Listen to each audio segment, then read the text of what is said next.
VT de abertura Educação à Distância. Diferentes formas geométricas se movem, cortadas pelas cores azul, verde, amarelo e vermelho. Se transformam na logo da Escola Técnica Estadual Professor Antônio Carlos Gomes da Costa. As cores e formas se misturam em fundo azul e vermelho. Abaixo e à direita da tela, o nome: Educação à Distância. Curso Técnico em Segurança do Trabalho. Disciplina Psicologia no Trabalho. Competência 1.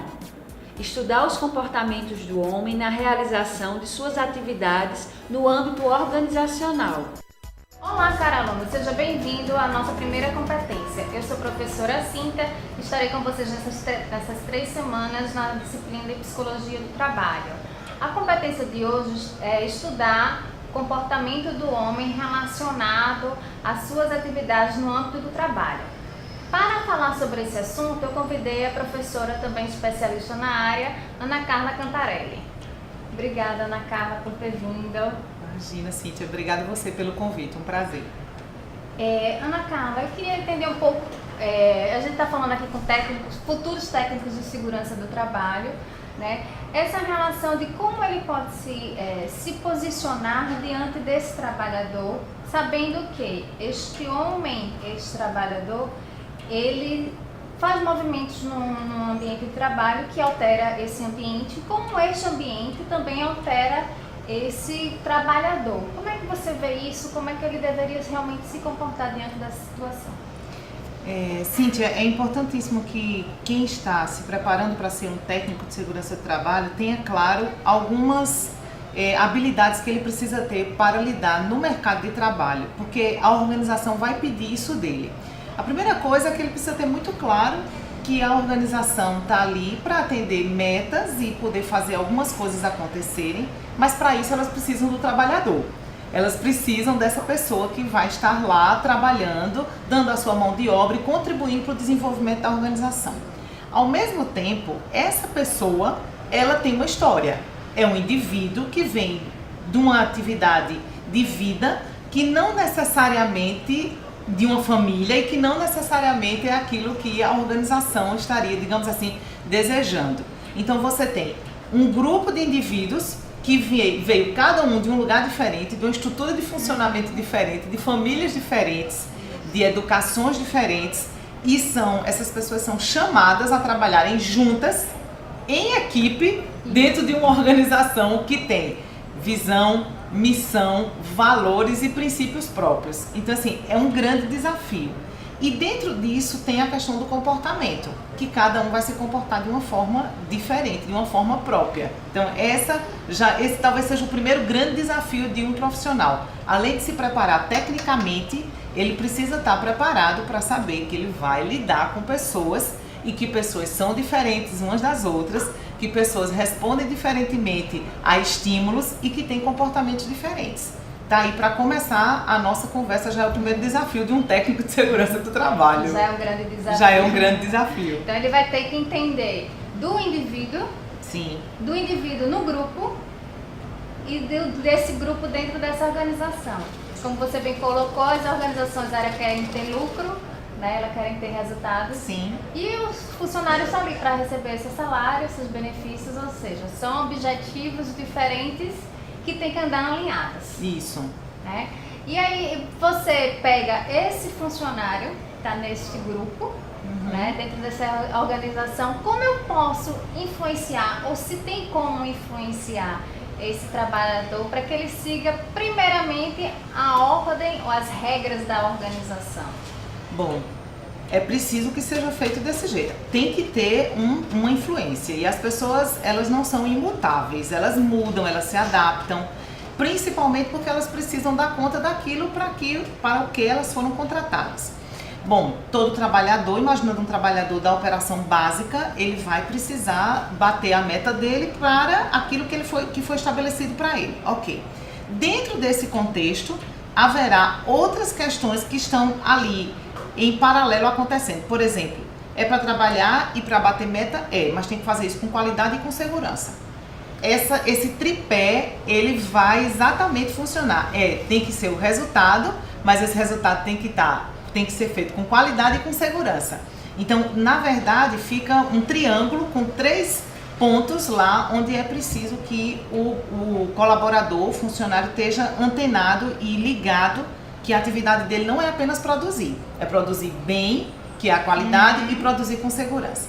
E aí entra o papel do técnico de segurança nesse processo, que é exatamente o técnico, é essa pessoa que vai estar mais perto do colaborador no sentido de influenciá-lo com um desses tripés, que é exatamente a questão da segurança. Importantíssimo que o técnico de segurança tenha nas suas habilidades a consciência de que pode, através de um trabalho, influenciar esse indivíduo para ele mudar esse comportamento. Bom, imaginando uma situação de que a pessoa vem do mundo do trabalho onde ele não tem acesso às informações quanto à segurança. Ele nunca usou uma máscara, ele nunca usou um óculos de proteção, nunca usou um capacete, e a bota dele não é uma bota de segurança, é uma bota para ele usar, digamos, no dia a dia, na vida dele cotidiana. Então, e luvas, imagine, luvas nesse calor que a gente vive aqui no Nordeste, praticamente uma coisa impossível. Então, de cara, o técnico de segurança vai ser a pessoa que vai dizer, olha, você tem que usar capacete, e ou óculos de proteção, e ou luvas, enfim, fazer todos os EPIs que ele precisa usar. Então, isso de cara vai causar um certo constrangimento. Porque, na verdade, esse indivíduo ele não está preparado para usar isso. Ele não sabe como usar, ele não tem a ver com a vivência dele. Ele não teve acesso a esse tipo de equipamento. Então, mesmo que ele já tenha uma história como trabalhador em outras organizações, muitas vezes os EPIs eles mudam de acordo com a atividade. Isso. Então acaba tendo novos EPIs, novos equipamentos para serem utilizados e que muitas vezes causam um certo desconforto. Nós sabemos que segurança é prioridade, sabemos, mas também a gente não pode dizer que aquela bota que tem um bico mais pesado, né? Sim. Que ele não incomoda no dedão, incomoda. Então assim, a máscara no calor, faz mais calor. E é verdade. E aí qual é a tendência? Tira a máscara ou pedir que não tenha uma biqueira tão dura na bota. No entanto, tirar a máscara significa dizer que ele ali está sendo exposto a um fator de risco que faz mal à saúde dele, além de prejudicar a segurança do trabalho. Então assim, um constante caminhar entre o indivíduo que não teve aquilo como base e a necessidade que ele vai ter de usar aquilo ali para poder dar um melhor resultado dentro da organização.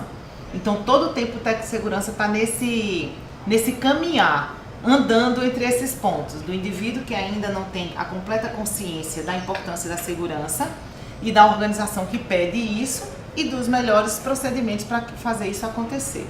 Então, tem uma habilidade extra que é pedido do técnico de segurança, que é exatamente a paciência. Vai precisar dizer algumas vezes aquilo ali para aquele indivíduo, porque aquilo ele não está acostumado com aquilo lá. Não tem a ver com o grupo dele, com a realidade dele. Então, vai precisar insistir um pouco mais até que as coisas aconteçam. Então, na verdade, pelo que você está me colocando, é um trabalho de educação. É um trabalho educativo. É um trabalho pedagógico. Muito mais do que um trabalho apenas de fiscalização. É um trabalho de orientação, né? Então, precisa ter essa postura de orientar, de conseguir fazer aquela pessoa entender que aquilo ali tem um benefício para ele. Não é somente você tem que usar esse EPI, é porque você precisa usar o EPI. Então assim, o que é que tem de ganho para o colaborador, para o funcionário, para o trabalhador, o fato dele usar aquele EPI? O que é que tem de bom naquilo lá? Não é só porque a empresa exige, não é porque se não usar a empresa pode pagar multa, se tiver, por exemplo, uma fiscalização. Não é apenas por isso. O caminho da educação não é o caminho da punição. É o caminho de poder fazê-lo compreender que aquilo tem ganho para ele, para a vida dele, para a saúde dele. Esse é o diferencial. E esse é o trabalho de um técnico de segurança. E não estou dizendo com isso que em alguns momentos não vai ter que usar a punição. É parte do processo da educação, como filho. É a mesma coisa, né? Então assim, você vai, orienta. Um determinado momento vai ter que punir a criança porque ela não fez daquela forma que deveria ter sido feito. Até como forma de compreensão.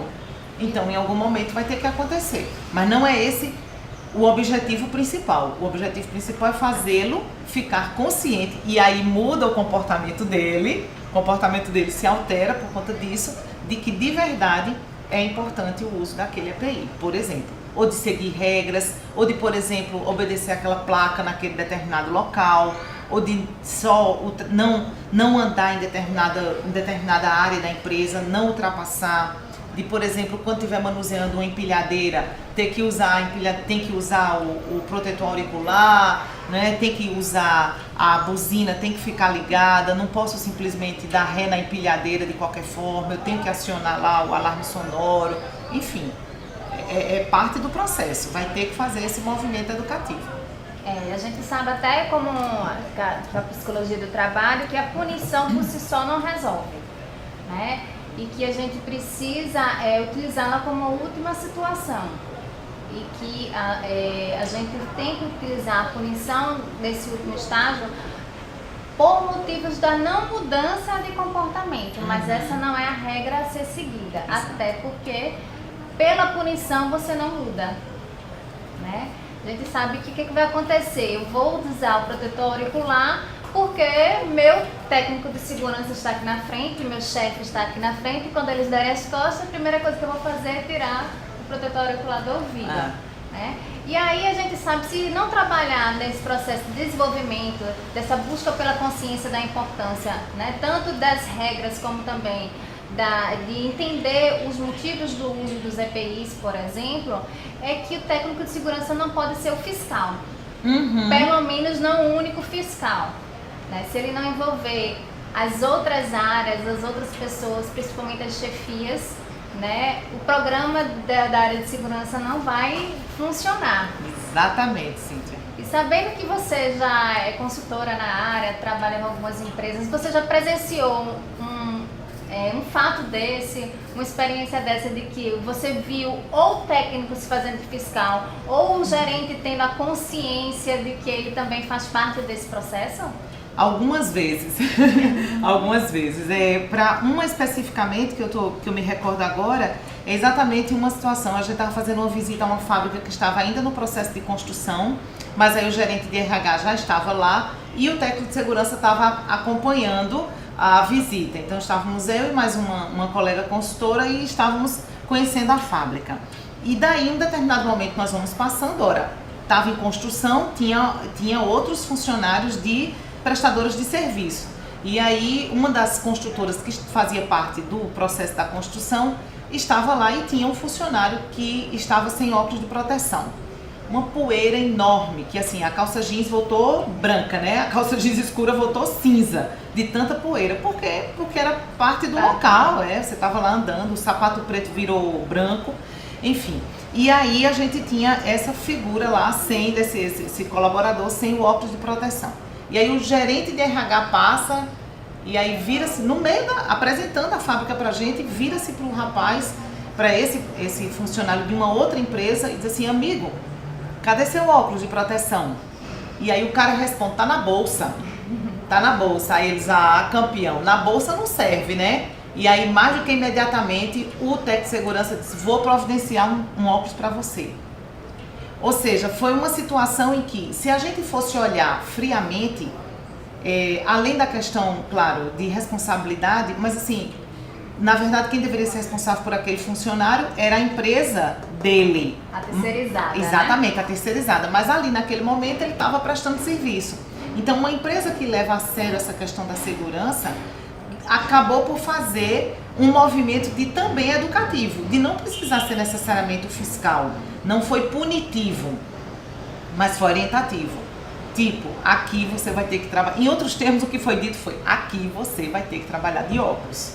Esqueceu? A gente providencia um para você, mas sem óculos você não trabalha, né? E aí, depois que a gente conheceu a fábrica toda, a fábrica é a forma de dizer, a construção, na volta, passamos lá, estava aquele mesmo rapaz com óculos já, trabalhando e tudo mais. Então, assim, essa é uma situação concreta que eu já presenciei, e tem uma outra que está me ocorrendo agora, que é exatamente a relação estabelecida. Eu fui fazer um trabalho numa outra organização, que era exatamente numa CIPAT, numa semana interna, né, de prevenção de acidente de trabalho, e aí eles trouxeram uma coisa interessante. Eu estava falando sobre relacionamento interpessoal, que é a minha praia, desenvolvimento de pessoas, e aí eles trouxeram um funcionário que tinha mais ou menos uns 25 anos na empresa, era um senhor já trabalhava há muito tempo lá naquela empresa, e eles trouxeram aquele rapaz para falar, dar um depoimento, contar um pouco da história dele. E ele tinha perdido parte da audição, das duas audições, dos dois ouvidos, por conta de não uso do protetor auricular. E aí ele disse, muito interessante, porque aí, bom, ele já tinha isso, ele já usava aparelho para repor uma parte, ele não poderia mais trabalhar naquela função que ele trabalhava antes, exatamente pela perda, então ele teve que fazer um processo de readaptação funcional, ou seja, teve que ter uma outra atividade para ele trabalhar.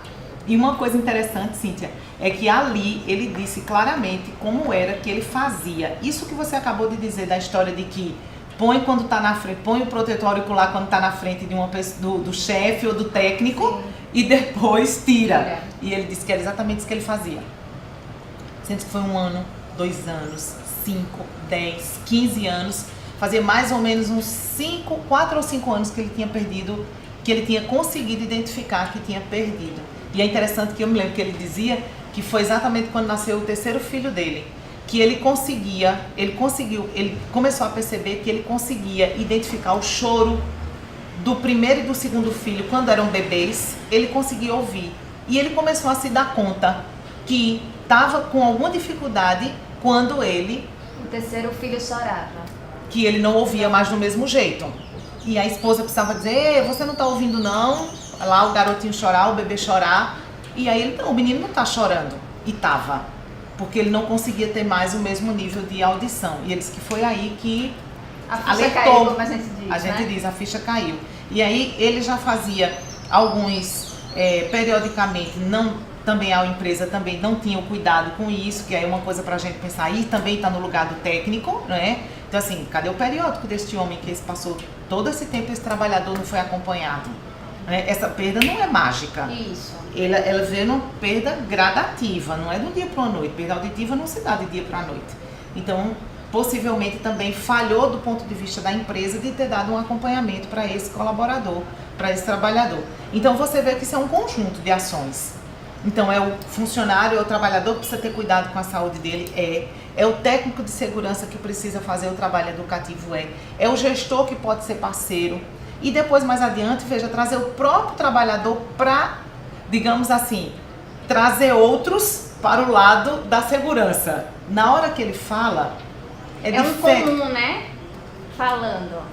Não é aquela pessoa que está querendo impor, aquele chefe chato, não. Uma pessoa como eu está passando por isso. Pois é, um trabalhador que, assim como eu, tirou o protetor auricular. E eu também faço isso na prática, né? Uma situação hipotética. Então, eu também posso viver a mesma coisa que ele estava vivendo, né? E aí, assim, é mais fácil a compreensão,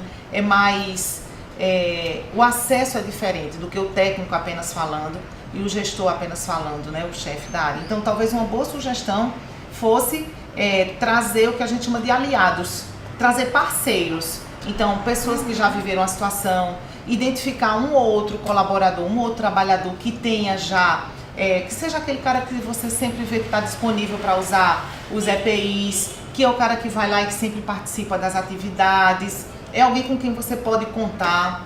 Existem mecanismos também de poder trabalhar a questão da segurança com diálogos. Então, algumas empresas chamam de DDS, Diálogo Direto de Segurança, né? Então, assim, o que é isso? 5 minutos, uma vez por semana, em que antes de começar o trabalho, as pessoas se reúnem e falam sobre um determinado tema. É uma forma de manter aquela informação acesa, viva na mente daqueles trabalhadores. Então, não faz só você, técnico de segurança, essa fala toda vez. Não deixa só o gestor fazer.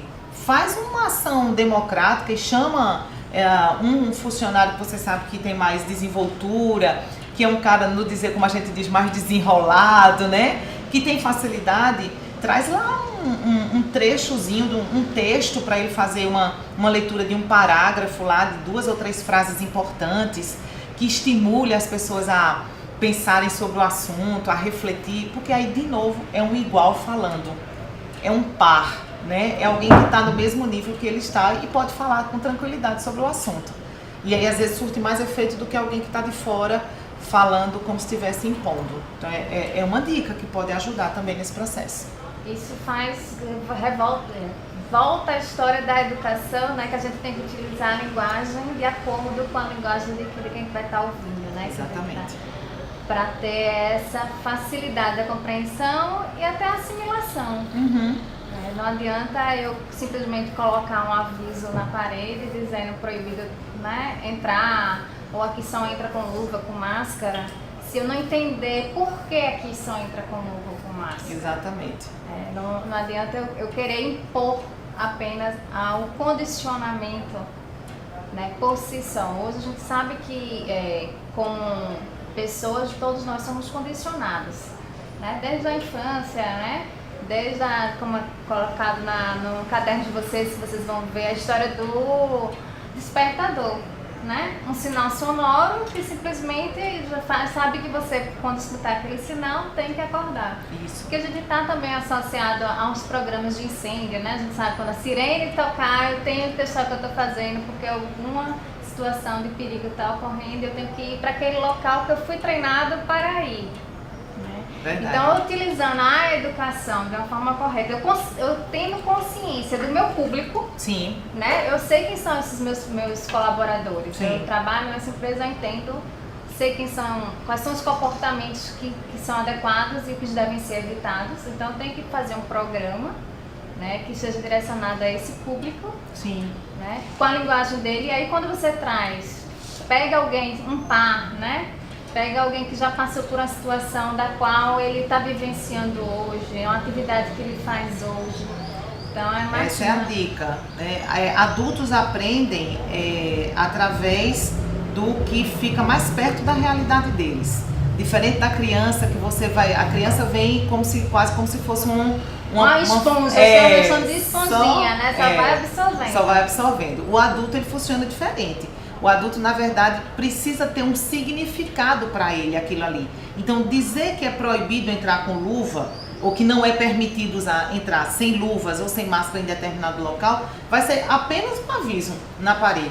O grande significado vai ser quando ele compreender por que é que ele não pode entrar ali. Aquilo ali tem sentido para ele. Naquele momento, você não vai precisar mais fiscalizar. Ele próprio vai se condicionando, como você bem disse, como se fosse a ideia do despertador. Você estava falando do sinal sonoro do incêndio, eu me lembrei de uma situação que eu vivi, Cíntia, numa organização. Eu estava dando treinamento para supervisores no nível de trabalho normal, e aí lá para as tantas a gente já estava lá, todo mundo junto, trabalhando no meio de uma atividade, e eram 16 supervisores trabalhando, e a gente estava dentro de uma sala de treinamento que fica em cima da produção de uma determinada empresa. E aí, de repente, nós ouvimos o sinal sonoro. Ouvimos o sinal sonoro, eu, embora consultora hoje, mas minha base foi toda dentro de indústria, então eu fui bem condicionada, eu sei quando eu aprendi isso, e assim, uma coisa que ficou pra mim, eu conheço, e o sinal não era sinal de teste, era o sinal direto, comprido, que dizia que precisava parar. Eu não me pergunto como é que a gente acontece, porque o condicionamento é tamanho. Você responde sem pensar. Responde sem pensar, exatamente. Em menos de 2 minutos eu, mais uma consultora que estava comigo, e mais 16 pessoas que eram supervisores, estávamos todos embaixo. Já víamos as pessoas nas filas, e a gente já estava vendo as coisas acontecerem. Daqui a pouco passa uma pessoa com a bandeira do treinamento para aqui, e sai um cara numa maca todo vermelho, e aí assim, nossa, o que aconteceu? Uma empresa grande, 7.000 funcionários na organização, aquele monte de gente no meio do turno, parado, alinhado. Eu falei, gente do céu, e aí aquilo dava uma sensação de que de verdade tinha sido verdade, porque o som não foi de teste, o som foi como se a situação estivesse acontecendo de verdade. Então, não tinha o que fazer. A única coisa que eu consegui foi pegar meu computador, o notebook, fechei o notebook, botei debaixo do braço e saí correndo. E de verdade, eu nem deveria ter sido feito assim, deveria ter deixado do jeito que estava lá e ter saído. Enfim, e aí, na hora o susto, daqui a pouco tudo acabou e era um teste. E voltamos todos. Então assim, mas era um teste que precisava ser feito numa situação real. Eles estavam treinando para uma situação dessa, porque uma semana antes tinha acontecido exatamente uma situação daquela e a empresa não estava preparada. Aconteceu que ficaram pessoas presas em alguns lugares e teve aspiração de fumaça tóxica, enfim, teve algumas questões que não foram adequadas do ponto de vista da segurança. Então a empresa estava repetindo com cada turno como se de verdade o fora estivesse acontecendo. Então é isso que você está dizendo. Então tinha muito mais sentido, e a fábrica parou durante mais ou menos 15 minutos, que foi o tempo de poder escoar todo mundo, parar tudo que estava sendo feito e sair todo mundo para aqueles campos, e daqui a pouco a fábrica estava parada durante 15 minutos. Por quê? Porque eles tinham vivido uma situação real uma semana antes, onde as pessoas não estavam preparadas. Ou seja, quando está perto, quando tem significado, para mim, é assim que o adulto aprende. A ponto de sair uma pessoa fingindo que estava dentro de uma maca, numa maca toda ensanguentada, como ocorreu na semana anterior, e eles não estavam preparados, e aí naquele momento, em 15 minutos, a fábrica toda evacuada e produção parada e tudo, estavam 7.000 pessoas no pátio de uma fábrica, absolutamente segurança. Embora eu achasse com certeza que estava acontecendo uma tragédia. Ora, eu vi um homem numa maca, todo ensanguentado, teoricamente, saindo, né, e as pessoas levando, a ambulância tocando, enfim, todo o processo como deveria ser. Que é assim que as pessoas aprendem, né, na prática. Pois é, cara aluno, com esse exemplo maravilhoso nós estamos terminando. Gostaria de agradecer a Ana Carla. Obrigada, Ana Carla. Não tem de quê, Cíntia. Foi um prazer. Disponha para sempre que precisar. Tchau. Som direto. Denis Ramos. Imagens. Camila Silva. William Oliver. Interpretação de Libras. Rafaela Briani. Audiodescrição. Jonara Medeiros Siqueira. Produção de vídeo. Joana Rodrigues. Edição. Guilherme Cabral. Danilo Albuquerque. Professor autor. Cíntia Andrade. Design educacional. David Souza Nascimento. Maria de Fátima Duarte Angeiras. Renata Marques de Otero. Terezinha Mônica Sinício Beltrão. Coordenação do curso: Manuel Vanderlei. Coordenação executiva: George Bento Catunda. Coordenação geral: Paulo Fernando de Vasconcelos Dutra. Videoaula produzida em junho de 2015. Conteúdo produzido para os cursos técnicos da Secretaria Executiva de Educação de Pernambuco, em convênio com o Ministério da Educação, Rede ETEC Brasil.